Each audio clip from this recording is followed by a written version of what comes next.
ગુજરાત રાજ્યમાં 8 વિધાનસભા બેઠકો પર પેટા ચૂંટણી માટે ઉમેદવારી નોંધાવવાનું શરૂ થઈ ગયું છે।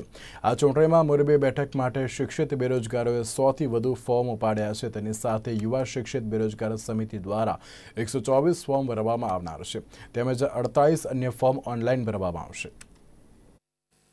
પોતાની વિવિધ માંગણીઓને લઈને રાજ્યના શિક્ષિત બેરોજગારોએ સમયાંતરે ગાંધીનગરમાં ગાંધી ચિંધ્યા માર્ગે દેખાવો કર્યા, છતાં રાજ્ય સરકારે કોઈ ભાવ ન આપતા હાલ વિધાનસભાની 8 બેઠકો માટે જાહેર થયેલી પેટા ચૂંટણીમાં આ આંદોલનકારીઓ સરકારનો દાવ લેવા મેદાને પડ્યા છે, જેના ભાગરૂપે આજે મોરબી માળિયા વિધાનસભા બેઠક માટે 100થી 175 જેટલા ઉમેદવારોએ ફોર્મ ભરવાની પ્રક્રિયા હાથ ધરતા સરકારી તંત્ર ઊંધા માથે થયું છે।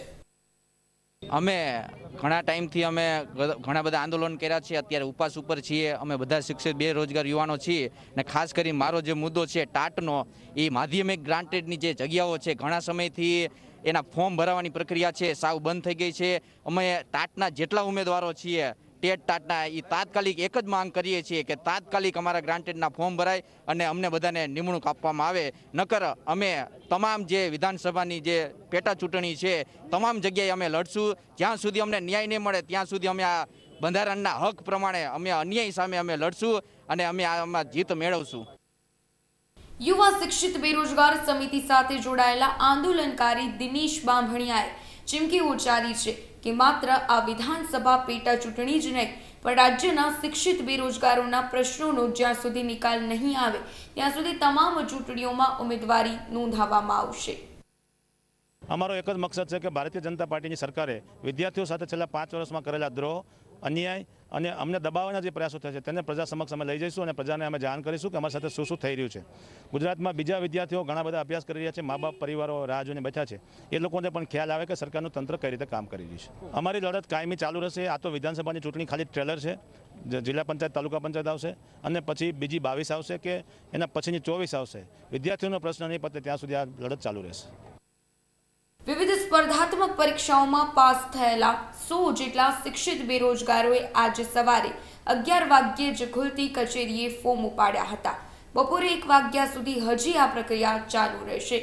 આજે 124 જેટલા ફોર્મ ભરાશે અને 48 શિક્ષિત બેરોજગારો ઓનલાઈન ફોર્મ ભરશે। આશરે 150થી 175 જેટલા કુલ ફોર્મ ભરાશે। ફોર્મ ભરવાની પ્રક્રિયા 16 તારીખ સુધી ચાલુ રહેનાર છે। કુલ ફોર્મ લઈ જવા માટેનો 11 થી 3 જેટલો સમય હોય છે એમના માટે। એમાં અત્યારે 11:39 સુધીમાં એ 78 ફોર્મ અહીંથી લઈ ગયા છે અને 3 વાગ્યા સુધીમાં કોઈ પણ ઉમેદવાર છે એ અહીંથી ઉમેદવારી પત્ર લઈ જઈ શકે છે। ઉમેદવારી પત્ર જે કોરું ભરવા માટે લઈ જાય ત્યારે કોઈ ડિપોઝિટ હોતી નથી, પરંતુ જ્યારે ભરેલા ફોર્મ ઉમેદવારી પત્ર ભરવા આવે ચૂંટણી અધિકારી સમક્ષ, જે 16 તારીખ સુધીમાં ભરવાની સમયમર્યાદા છે, એમાં એક ઉમેદવારે 10,000ની ફી ભરવાની હોય છે અને જો ઉમેદવાર એસટી અથવા એસસી કેટેગરીમાં આવતા હોય તો એમના માટે 5,000ની ફીની જોગવાઈ છે। ઉલ્લેખનીય છે કે અહિંસક વિરોધ પ્રદર્શન કરવાની આ હવા ગઈકાલે લીંબડીથી ફૂંકાવાની શરૂ થઈ હતી, જ્યાં કોંગ્રેસ કે ભાજપનો ઉમેદવાર હજુ નક્કી નથી થયો ત્યાં એલઆરડી જવાનની પરીક્ષા આપી ચૂકેલા કે આપવા ઈચ્છતા 100થી વધુ શિક્ષિત બેરોજગારોએ ચૂંટણી લડવા માટે ફોર્મ ઉપાડતા ચૂંટણી પંચ સહિત સરકારી તંત્ર રઘવાયું બન્યું છે। આવનારા 2-3 દિવસોમાં શિક્ષિત યુવા બેરોજગાર સમિતિની ગાંધીનગર ખાતે બેઠક થઈ રહી છે, ત્યારે સમાધાનકારી રસ્તો નહીં નીકળે તો આંદોલનકારીઓ લડી લેવાના મૂડમાં હોય તેવું પણ હાલ જણાઈ રહ્યું છે। મિલન નાયક, નિર્માણ ન્યૂઝ, મોરબી।